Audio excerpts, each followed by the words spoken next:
place that I live has a lot of rattlesnakes. The city that I live in, which is Lethbridge, Alberta, has a good population of rattlesnakes. And it's kind of a unique location because, there are rattlesnakes all over North America, but it's not so often that you get them right in the city. Such a concentrated population right in the middle of suburbia. The reason that it happens in Lethbridge, Alberta like that is because we have this deep canyon that we call the coulee, or the Old Man River coulee, where you really can't develop. It's useless to develop in there because the land is so, the walls of the canyon are so steep, and in the places that are flat you get massive flooding, this kind of thing. So it's left as a natural area. It's a huge natural area that passes right through the middle of the city. And suburbia presses right up against the edge of that coulee, and that's all rattlesnake territory, right? The coulees and the upper rim area. And so we get a lot of rattlesnakes in the suburbs of Lethbridge. And I've always been a naturalist. I've always been, I studied phenology, which is the seasonal behavior of plants and animals. And I feel like it gets me in connection with real time in this world. And I was recruited last year to take over the lead of the Lethbridge Rattlesnake Conservation/Relocation Program. This is a program that was started about a decade ago by a guy named Irwin. He was retired, and he was really concerned about the rattlesnake population and how people in suburbia might just kill the rattlesnakes. And so he started a program where basically he volunteered to be on call, and anybody that found a snake in their yard or on their property, if you call him, he'd run out there, he'd grab the snake, he'd relocate it back into the coulees. And he did a really good public education campaign such that most of the residents of the coulee rim in Lethbridge are aware of this program and are participants in it. Meaning that if a rattlesnake comes in their yard, they won't kill it, they will call us, and we'll go get the snake. So I took over the lead for Reg. So 90% of the time, if somebody finds a rattlesnake in their yard in Lethbridge, I'm the one that takes the call and I go get the snake. And I've had snakes around me in my life since I was a little boy. I think my first snake experiences were, holding snakes, wild snakes. I was 5 years old. At 8 years old, I bought a boa constrictor. I had a boa constrictor most of my adolescent life. I raised rats in my garage to feed it.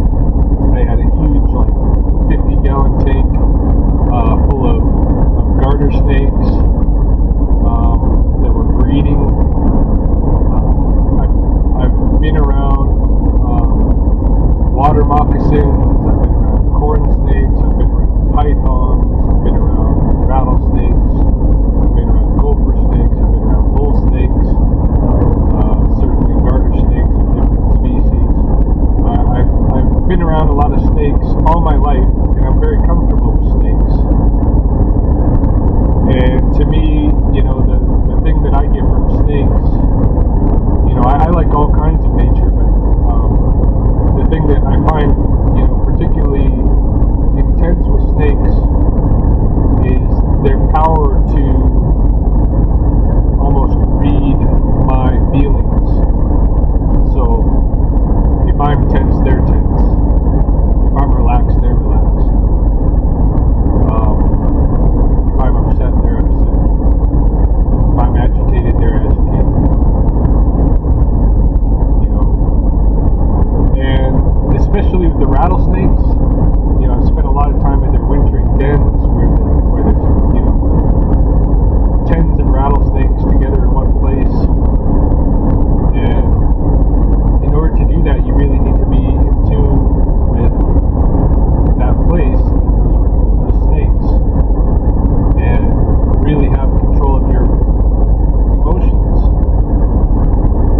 As a rattlesnake wrangler this year, as someone who goes and helps people with their rattlesnakes, there have been occasions where I've had to have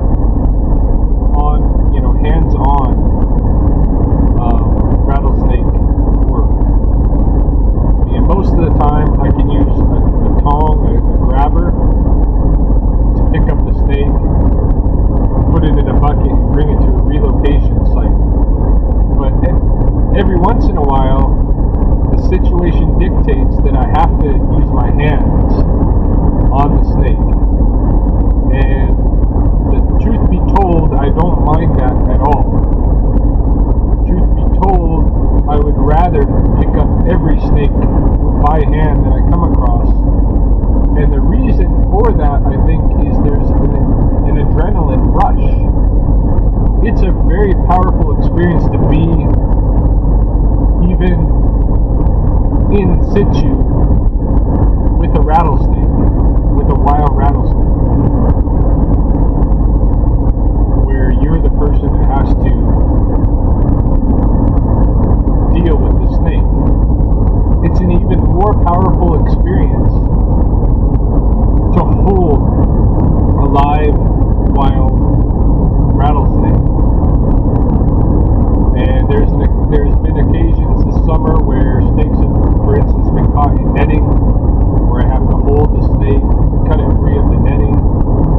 There have been occasions where a snake is injured, and in order to help it with the injury, or try to help it with the injury, I have to hold it. And, those are very powerful experiences because the snake is powerful. And so there's an adrenaline rush associated with it, and along with that, I think there's something that goes on with the ego,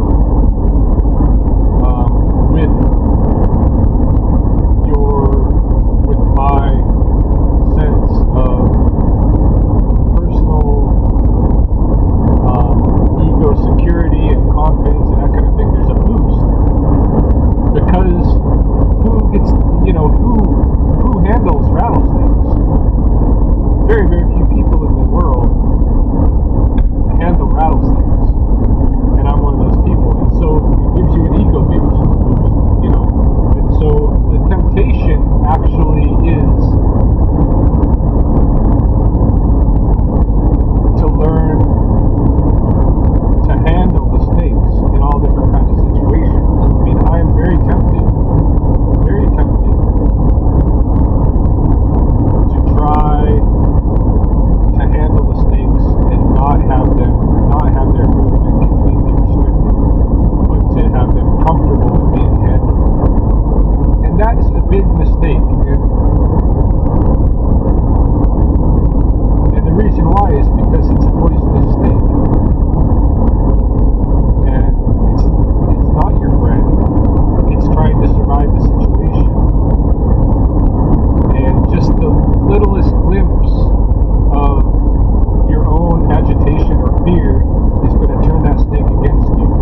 guards against, what you can do, and how much abuse you're going to be allowed to take by the referee and all that stuff.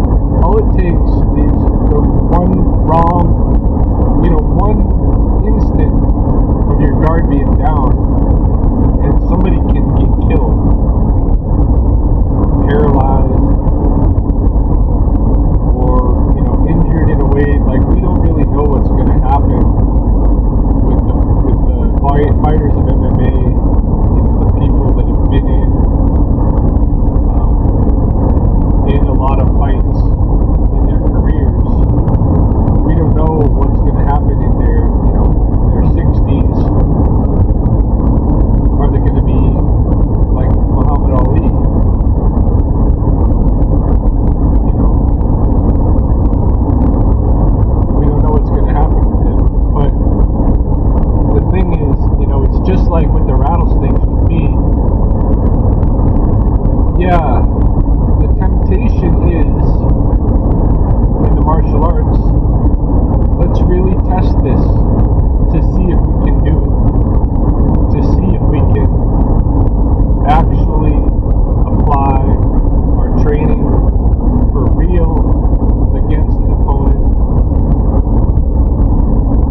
buy GoPro cameras. They're junk. They overheat. They got really nice, fisheye lenses and everything, and they're small and compact, and you're able to take them into all kinds of weather situations and waterproof and all of that. But you can't record for very long before the camera overheats. I'm actually going to try some other cameras that are trying to do the same thing that GoPro is going to do and see if they do any better. Anyway, while I was waiting for the camera to cool down on the road here, I got another call about a rattlesnake. It's an injured snake.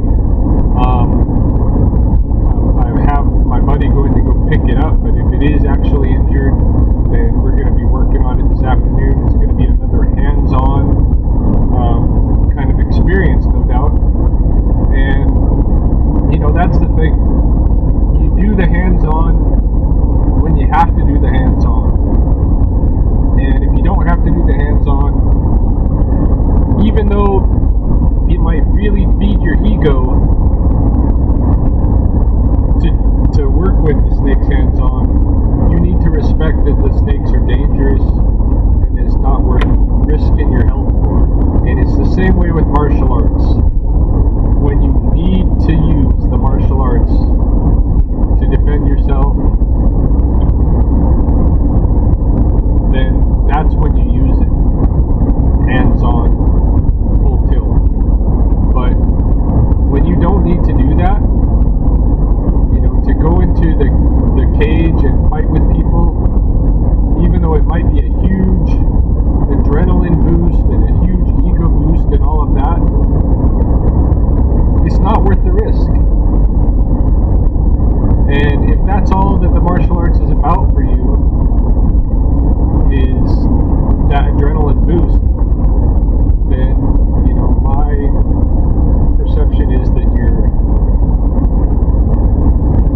you've kind of become addicted to something where now you're doing it for the wrong reasons.